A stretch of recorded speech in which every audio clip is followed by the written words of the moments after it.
Good evening guys, कैसे हैं आप लोग। आई होप कि सभी लोग अच्छे होंगे। और मैं पुनः आप सभी विद्यार्थियों का मैं अपने यूट्यूब चैनल इंग्लिश मंत्रा में स्वागत करता हूं। तो गाइज आज हम फिर से पढ़ेंगे इंग्लिश। और इंग्लिश का जो आज हमारा टॉपिक है, आज हम लोग पढ़ेंगे ग्रामर। आज का जो हमारा टॉपिक है ग्रामर। ग्रामर को हम देखेंगे ग्रामर होता क्या है। एक्चुअली अगर कोई भी पूछे आपसे कि बताइए what do know about grammar, तो आप क्या रिप्लाई करेंगे।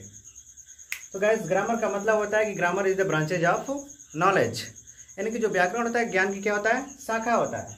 इट मीन्स जिसका मतलब होता है कि how to correct speak, read, write and also understand about any language. किसी भी भाषा को आप सही से पढ़ना, बोलना, सीखना यदि समझ जाते हैं अच्छे से, वही हमारा क्या है, ग्रामर है। यानी कि grammar is the branches of knowledge. आप जब बताएंगे ग्रामर क्या होता है, यानी कि व्हाट इज अ ग्रामर, तो ग्रामर का मतलब होता है कि grammar is the branches of knowledge. It means how to correct speak, read, write and also understand of any language. यानी किसी भी भाषा को, दुनिया की कोई भाषा हो, इंग्लिश हो, हिंदी हो, उसके बाद संस्कृत हो, मराठी, गुजराती, कोई भी भाषा हो, उस भाषा को सही से पढ़ना, लिखना, समझना हमें अच्छे से आ जाता है, उसको हम क्या बोलते हैं, ग्रामर कहते हैं। तो उसके बाद हम निचले क्रम में आते हैं कि how many kinds of grammar, यानी ग्रामर के कितने पार्ट होते हैं, यानी ग्रामर कितने प्रकार के होते हैं। तो यदि देखा जाए कि यदि ग्रामर के काइंड्स को अगर देखा जाए तो उसको हम दो वे में पढ़ते हैं। एक होता है हमारा अकॉर्डिंग टू स्ट्रक्चर, यानी कि संरचना के आधार पे ग्रामर को हम 5 भागों में बांटते हैं। संरचना के आधार पे ग्रामर को हम 5 भागों में बांटते हैं। पहला होता है हमारा ऑर्थोग्राफी, दूसरा होता है हमारा एटिमोलॉजी, तीसरा होता है हमारा सिंटैक्स, चौथा होता है हमारा पंक्चुएशन और पांचवा होता है हमारा पैरासोडी। ये हमारे अकॉर्डिंग टू स्ट्रक्चर है। यानी कि संरचना के आधार पर अगर देखा जाए तो ग्रामर कितने पार्ट्स होते हैं, 5 होते हैं। पहला है हमारा ऑर्थोग्राफी। ऑर्थोग्राफी का मतलब होता है वर्ण विचार। वर्ण विचार का मतलब होता है कि मैंने आपको पिछली जो वीडियो अपलोड की थी उसमें मैंने आपको अल्फ़ाबेट के बारे में बताया था, लेटर के बारे में बताया था कि अल्फ़ाबेट क्या होते हैं, लेटर क्या होते हैं। यानी कि we learn in that matter about orthography. यानी कि ऑर्थोग्राफी जो हम पढ़ते हैं उसके बारे में पढ़ते हैं, तो वही सब चीज़ें आती हैं। कौन कौन सी चीज़ें, यानी कि अल्फ़ाबेट और लेटर। उसके बाद दूसरे नंबर पे आता है हमारा एटिमोलॉजी। एटिमोलॉजी का मतलब होता है शब्द विचार। शब्द विचार का मतलब होता है कि हम शब्दों पे विचार करते हैं, उस भाषा के शब्दों पे विचार करते हैं, जिसको आप कह सकते हैं कि इंग्लिश का पार्ट ऑफ स्पीच। इंग्लिश की पार्ट ऑफ स्पीच को हम स्ट्रक्चर में अगर देखें तो एटिमोलॉजी कहते हैं। उसके बाद तीसरे नंबर पे आता है हमारा सिंटेक्स, और सिंटेक्स का मतलब होता है वाक्य विचार। यानी कि वाक्य पे हम विचार करते हैं कि वाक्य सही है कि गलत है, कि कहाँ स्पॉटिंग एरर बनता है, तो उस चीज़ को हम सिंटेक्स में पढ़ते हैं। उसके बाद हमारा चौथे नंबर पे है पंक्चुएशन, और पंक्चुएशन का मतलब होता है चिन्ह विचार। पंक्चुएशन का जो मीनिंग होता है वो होता है हमारा चिन्ह विचार। यानी कि जैसे हम कामा हुआ, फुल स्टॉप हुआ, विराम हुआ, कोलन हुआ, सेमी कोलन हुआ, इत्यादि को हम कामा इन्वर्टेड कामा को हम सीखते हैं किसमें, पंक्चुएशन में। उसका 5वें नंबर पे आता है पैरासोडी, और पैरासोडी का मीनिंग होता है छंद विचार। यदि कंपैरेटिव इंग्लिश में देखा जाए तो छंद विचार को हमें नहीं पढ़ना है। यदि जब हम उसको पढ़ते हैं टेट, सीटेट या सुपर टेट की तैयारी करते हैं, तो उसमें अगर कभी कभी फिगर ऑफ स्पीच पूछ देता है कि फिगर ऑफ स्पीच बताइए, तो फिगर ऑफ स्पीच को जब हम पढ़ते हैं तो किस में पढ़ते हैं, पैरासोडी में पढ़ते हैं। तो ये तो हो गया अकॉर्डिंग टू स्ट्रक्चर।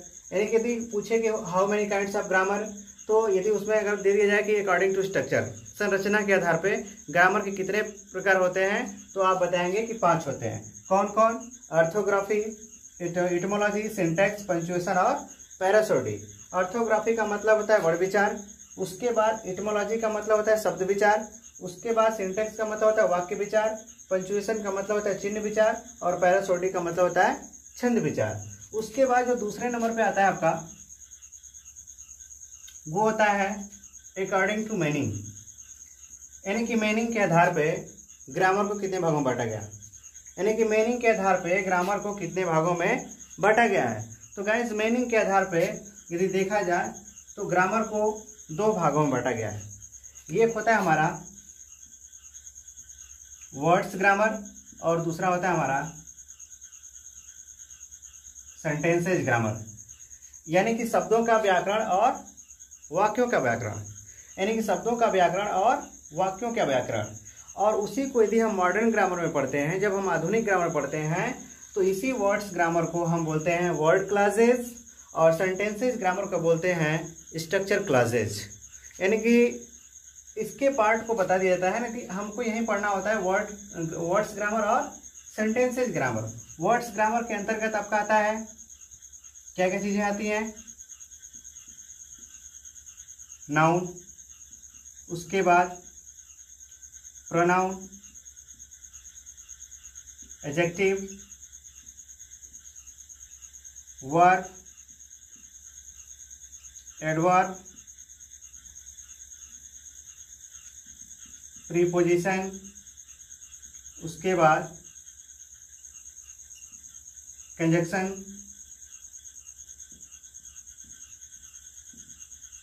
आर्टिकल। यानी कि जब हम वर्ड्स ग्रामर पढ़ते हैं तो वर्ड्स ग्रामर के अंतर्गत हमारा आता है noun, pronoun, adjective, verb, adverb, preposition, conjunction और इंटरजेक्शंस।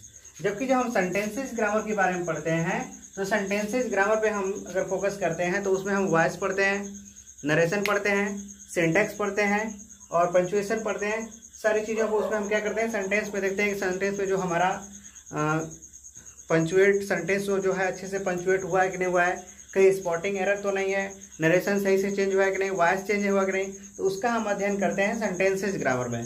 तो गाइस आज का जो टॉपिक था हमारा ग्रामर और इट्स क्लासिफिकेशन, और क्लासिफिकेशन मैंने 2 बताया, अकॉर्डिंग टू स्ट्रक्चर और अकॉर्डिंग टू मीनिंग, यानी कि संरचना के आधार पे और मीनिंग के आधार पे। यानी कि संरचना के आधार पे मैंने आपको बताया कि ग्रामर जो होते हैं 5 प्रकार के होते हैं। ऑर्थोग्राफी, जिसका मैंने हिंदी बताया वर्ड विचार, उसके बाद एटिमोलॉजी शब्द विचार, उसके बाद सिंटैक्स वाक्य विचार, उसके बाद पंचुएशन चिन्ह विचार, उसके बाद पैरासोडी छंद विचार, उसके बाद मीनिंग पे अगर देखा जाए तो मीनिंग के आधार पे जो ग्रामर होते हैं ग्रामर के जो 2 भाग होते हैं, एक होता है वर्ड्स ग्रामर, दूसरा होता है हमारा सेंटेंसेज ग्रामर। वर्ड्स ग्रामर के अंतर्गत हम पूरे पार्ट्स ऑफ स्पीच को पढ़ते हैं, उसमें और भी जब हम एडवांस लेवल में जाएंगे तो आर्टिकल भी है, आर्टिकल के अलावा भी इसमें सारी चीज़ें, बहुत सारी चीज़ें हैं। जब हम एडवांस ग्रामर पढ़ेंगे तो उसमें और सारी चीज़ें बताएंगे।